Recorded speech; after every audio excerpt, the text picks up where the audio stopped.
হঠাৎ করেই আমার গালে খুব জোরে একটা চড় পড়ে। গালে হাত দিয়ে অশ্রুসিক্ত চোখে অপরাধীর মতো মাথা নিচু করে দাঁড়িয়ে আছি বাড়ির সকলের সামনে। থামলে কেন মেজমা? আরো দুটো কষে দাও। এই মেয়ে এটারই যজ্ঞ। আরমান ভাইয়ের কথা শুনে আমার কান্নার বেগ আরো বেশি বেড়ে গেল। কিন্তু আমার মা আমার কান্নাকে পাত্তা না দিয়ে আমার দুই বাহু শক্ত করে ধরে নিজের দিকে ঘোরালো। বলতে পারিস তোর কোন জিনিসটায় আমরা কোন কমতিটা রেখেছি?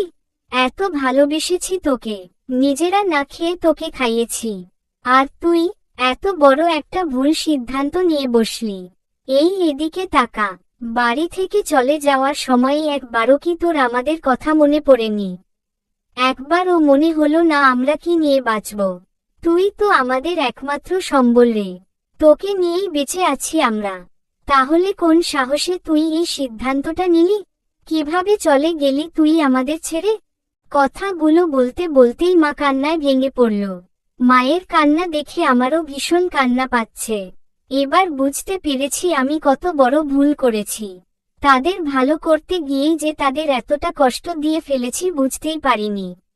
আরমান ভাই ঠিক ছিল, আরো কিছু চরের যজ্ঞ আমি। এইটুকু শাস্তিতে হবে না আমার। মাথা নিচু করে কেঁদেই চলেছি, তখনই বড় মা এগিয়ে এলো। আমি বলেছিলাম না, এই মেয়ে যার জীবনেই যাবে তার জীবনটাই ধ্বংস করে দেবে। এই মেয়ে একবার দেখ আমার ছেলের জীবনটা কি করেছিস তুই। এই কদিনে তো ওর মুখটা দেখারও সুযোগ হয়ে ওঠেনি। যদিও কখনো কখনো বাড়ি ফিরেছে তখন তো তার দিকে তাকানোই কষ্টদায়ক হয়ে গিয়েছে। কি অবস্থা হয়েছে আমার ছেলেটার চেহারার? সব তোর জন্য হয়েছে। আমার ছেলের এই অবস্থার জন্য তুই দায়ী। স্টপ ইট মা, এখনো তোমার বলা শেষ হয়নি? সেদিন কি কিছু কম বলেছিলে যে আজ আবার শুরু হয়ে গেলে? হ্যাঁ, তোমার ছেলের এই অবস্থার জন্য ওই মেয়েটাই দায়ী, কিন্তু ও আমার জীবনে আসার জন্য নয়। কিছুদিনের জন্য ও আমার জীবন থেকে চলে যাওয়ার জন্য আমার এই অবস্থা। আমি বুঝি না তুমি এমন নিকৃষ্ট মানসিকতার কি করে হতে পারো। কিছু দুর্ঘটনাকে তুমি মিতুর ঘাড়ে চাপিয়ে দিচ্ছ। আমি কোনো দুর্ঘটনাকে চাপিয়ে দিচ্ছি না ওর ওপর। যা সত্যি তাই বলছি। কোন সত্যির কথা বলছো? চাচ্চুর ব্যবসায় ধোকার খাওয়ার কথাটা? সেটা চাচ্চুর নিজের অনভিজ্ঞতার কারণেই হয়েছে। আর যদি তুমি মেজমার অ্যাক্সিডেন্টের কথা বলো তাহলে আমি বলি ঢাকায় এমন অনেক অ্যাক্সিডেন্টই হয়। তুমি কোন কোন অ্যাক্সিডেন্টের দায়ভার মিতুর ওপর চাপাবে? আর ওই পীর যার কথা শুনে তুমি মিতুকে আজ অবধি দোষারোপ করছো, সে কিছু বছর আগেই ভণ্ড পীর প্রমাণ হয়ে এখন জেল খাটছে। আর এখন বাকি রইল দুবার বিয়ে ভাঙার কথা। ওটা মিতুর জন্য নয়, আমার জন্য ভেঙেছে। ভাইয়ার এই কথায় সবাই তার দিকে অবাক চোখে তাকালো। আমার চোখেও প্রশ্নবোধক চিহ্ন আটকে রইল। আমার বিয়ে ভাইয়ার জন্য ভেঙেছে, কিন্তু কিভাবে? আমি ভেঙেছি ওই বিয়ে। আমি জানতাম মা মিতুকে ততটা পছন্দ করে না, তাই তার থেকে দূরে থাকার চেষ্টা করতাম, কিন্তু আমি ওকে অন্য কারোর হতে দিতে পারতাম না। তাই সবার আড়ালেই আমি ওর বিয়ে ভেঙেছি। আর ওই বন্যা, মা বন্যা আসবে, এই নিউজটা খবরের নিউজ পেপারে কতদিন আগে থেকে ছাপা হচ্ছিল। এটা একটা প্রাকৃতিক দুর্যোগ যা মিতু গ্রামে গেলেও আসতো, না গেলেও আসতো। তবে কি জানো তো মা, তোমার এই দৃষ্টিভঙ্গি আমি হাজার চেষ্টা করলেও বদলাতে পারবো না যদি না তুমি নিজের থেকে বদলানোর চেষ্টা করো। বড় মা আরো কিছু বলতে যাবে, কিন্তু তার আগে বড় আব্বু বলে উঠল, উফ, কি হচ্ছে কি এখানে? এত সব কথা কেন হচ্ছে আমাকে বলবে দয়া করে। এতক্ষণ ধরে চুপ ছিলাম, কিন্তু আর নয়। বন্ধ করো এসব। আর মিতু, তুমি যা করেছ তা অবশ্যই ভুল ছিল, আর ভুলের শাস্তি তোমাকে পেতেই। আর সে শাস্তি হিসেবে তোমাকে আবার আমার ছেলেকেই বিয়ে করতে হবে। বড় আব্বুর কথায় আমি চমকে উঠলাম।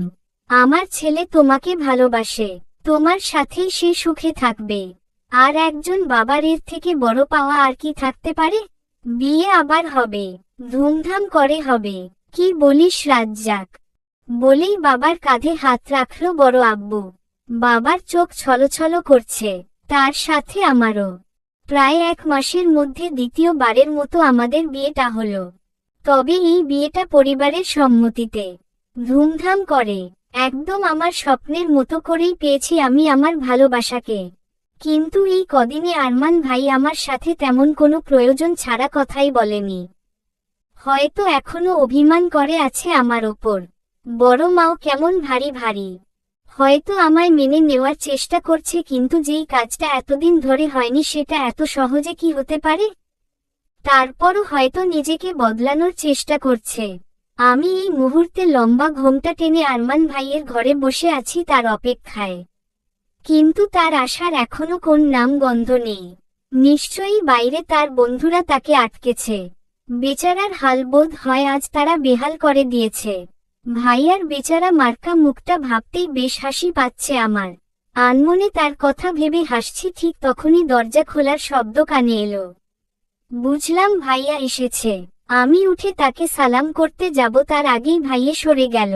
আমি অবাক চোখে তার দিকে তাকাতেই সে অন্যদিকে মুখ করে বলল, অনেক রাত হয়েছে, শুয়ে পড়।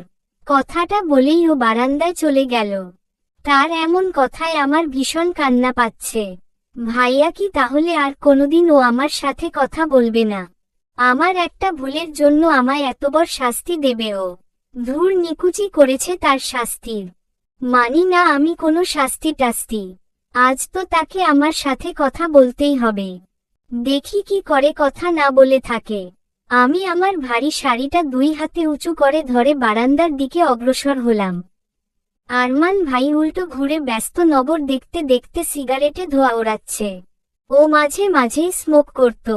আমি সেটাকে পরোয়া না করে সোজা তার সামনে গিয়ে রেলিংয়ে ঠেস দিয়ে দাঁড়ালাম।